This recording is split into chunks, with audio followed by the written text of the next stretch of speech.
Jangan sampai ulumul Quran ini dibajak oleh orang-orang yang tidak ahlinya. Tidak ahli itu macam-macam, mungkin nggak pernah mencintai Quran sampai menghafal, mungkin macam-macam lah tidak ahli.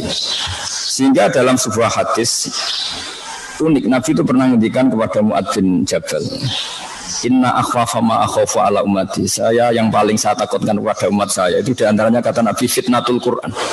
Fitnah orang mengkaji Quran. Sahabat kaget. Kenapa ya Rasulullah? Ketika Quran itu dibuka secara transparan, secara terbuka, itu qara'ahul barru wal fajir, orang baik ya baca, orang fajir juga baca. Akhirnya orang munafik, orang fajir ini mengkaji Quran, kemudian untuk mendebat orang-orang baik. Masyhur itu di Quran banyak cerita ketika Nabi menerangkan kodok qadar, ketika Nabi dengan asiknya ngendikan masya Allah kana wa malam yasa lam yakun. Mereka juga jawab wa qala alladziina asyraku law syaa Allahu ma asyrakna. Ya kalau gitu Muhammad kita syirik ya kersane Allah, kita miskin ya kersane Allah, kita maling juga kersane Allah, ngapain Anda larang-larang? Yang unik dalam ilmu sosial, orang-orang kafir itu kalau disuruh Nabi, itu orang-orang miskin itu kasih makan.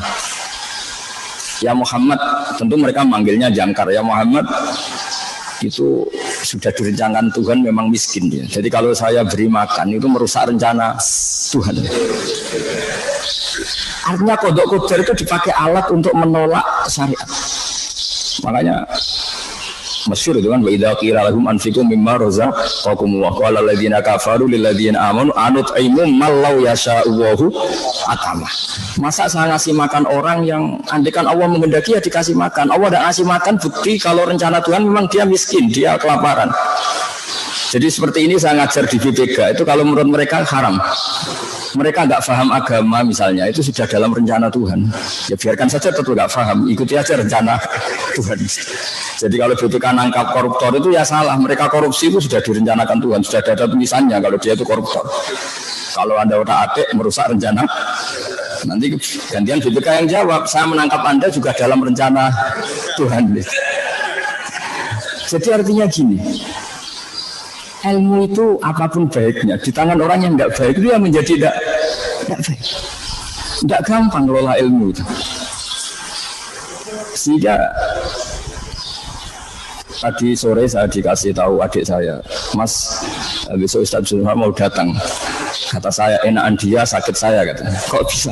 Ya kalau beliau datang ke sini, beliau tawaduk mau sowan saya yang harus menata hati supaya tidak takabur, kata.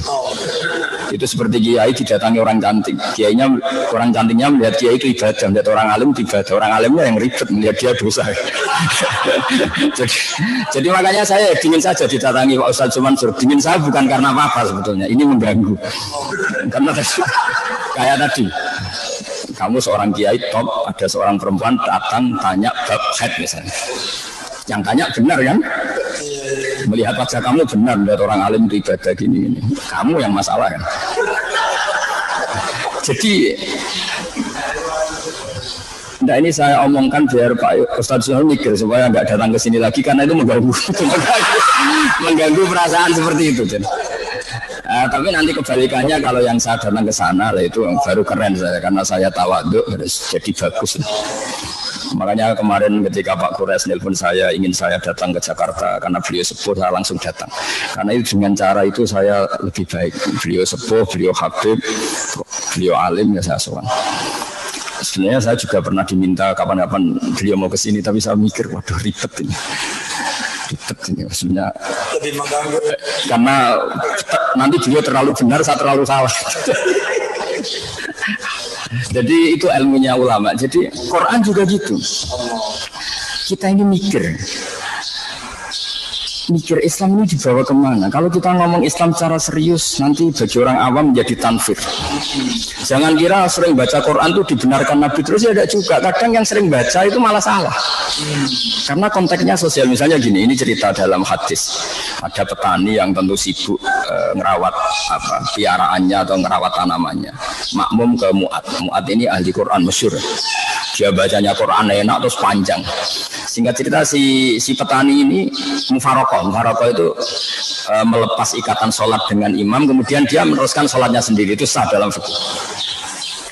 Mu'ad tersinggung, kemudian bilang nafaqah fulan. Ini orang munafik, diajak sholat secara baik dan benar malah lari mufaraqah. Akhirnya dua orang ini lapor kepada Rasulullah, yang satu lapor, ya Rasulullah ini Mu'ad gak benar. Ngimami di daerah pertanian kok bacanya Baqarah. Kita akhirnya terganggu pekerjaan kita. Itu dulu petani. Petani aja terganggu, apalagi kalau kernet, apalagi kalau subur. Tapi ini apa? Yang disalahkan Nabi itu yang Mu'ad. Afattanun anta ya Mu'ad. Kamu ini tukang fitnah. Inna minkum munafirin. Kamu ini menjadikan orang lari dari Quran. Gara-gara kamu baca panjang, akhirnya orang ini kecelok lari dari Quran.